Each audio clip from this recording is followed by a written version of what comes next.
নমস্কার বন্ধুরা, লার্নিং টিউবের নতুন একটি পর্বে আপনাদের স্বাগত। এই পর্বে আমরা 2024 সালের সফলা একাদশীর সময়সূচি এবং সফলা একাদশীর মাহাত্ম্য নিয়ে আলোচনা করব।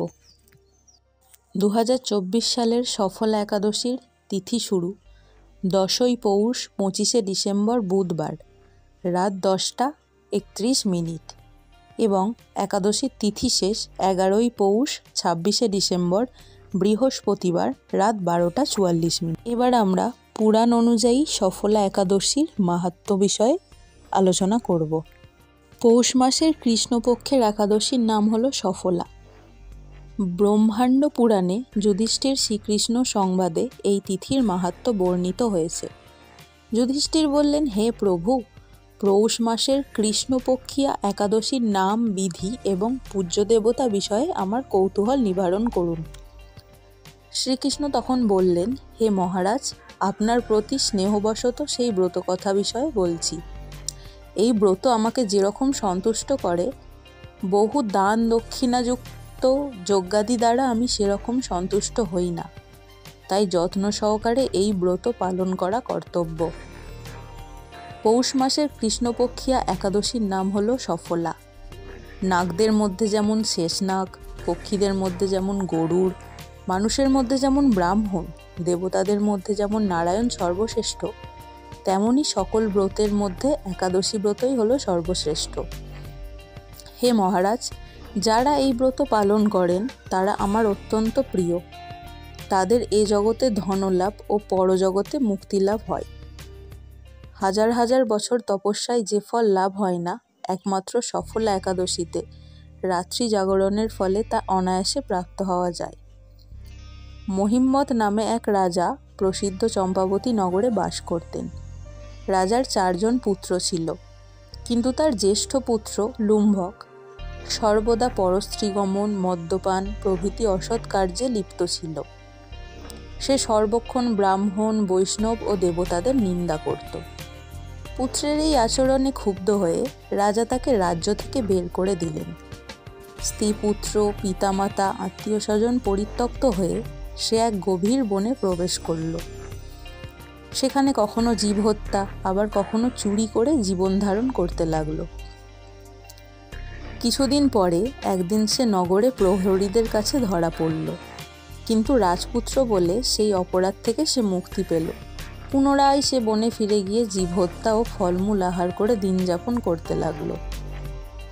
ওই বনে বহু বছরের পুরনো একটি বিশাল অশ্বত্থ বৃক্ষ ছিল।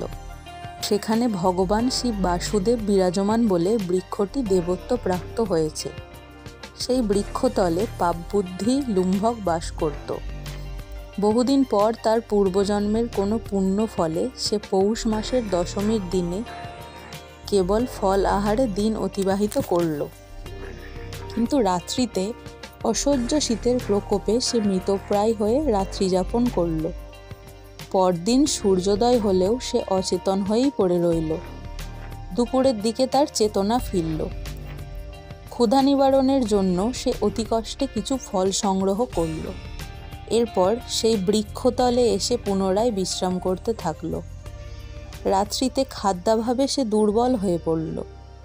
সে প্রাণরক্ষার্থে ঈশ্বরের উদ্দেশ্যে ফলগুলি নিয়ে বলেন, হে ভগবান, আমার কি গতি হবে? বলে অশ্রুপাত করতে করতে সেই বৃক্ষমূলে বললেন, হে লক্ষ্মীপতি নারায়ণ, আপনি প্রসন্ন হন, বলে সব ফলগুলি নিবেদন করল। এইভাবে সে অনাহারে ও অনিদ্রায় সেই রাত্রি যাপন করল। ভগবান নারায়ণ সেই পাপী লুম্ভকের রাত্রি জাগরণকে একাদশীর জাগরণ এবং ফল অর্পণকে পূজা বলে গ্রহণ করলেন। এইভাবে অজ্ঞাতসারে লুম্ভকের সফলা একাদশী ব্রত পালন হয়ে গেল। প্রাতঃকালে আকাশে দৈববাণী হল, হে পুত্র, তুমি সফলা ব্রতের পুণ্য প্রভাবে রাজ্য প্রাপ্ত করবে। সেই দৈববাণী শোনা মাত্র লুম্ভক দিব্যরূপ লাভ করল। স্ত্রী পুত্র সহ কিছুকাল রাজ্যসুখ ভোগের পর পুত্রের উপর রাজ্যের ভার দিয়ে সে সন্ন্যাস আশ্রম গ্রহণ করল। অবশেষে মৃত্যুকালে সে অশোক অভয় ভগবানের কাছে ফিরে গেল। হে মহারাজ, এভাবে সফলা একাদশী যিনি পালন করেন তিনি জাগতিক সুখ ও পরে মুক্তি লাভ করেন। ব্রতে যারা শ্রদ্ধাশীল তারাই ধন্য, তাদের জন্ম সার্থক, এতে কোনো সন্দেহ নেই। এই ব্রতপাঠ ও শ্রবণে মানুষের রাজসূয় যজ্ঞের ফল লাভ হয়। এই ছিল সফলা একাদশীর মাহাত্ম্য। এরকম আরও অনেক নতুন নতুন পর্ব পেতে আমাদের লার্নিং টিউব চ্যানেলটিকে সাবস্ক্রাইব করে রাখুন এবং এই ভিডিওটি যদি ভালো লেগে থাকে তাহলে লাইক এবং শেয়ার করে সবার মাধ্যমে ছড়িয়ে দিন।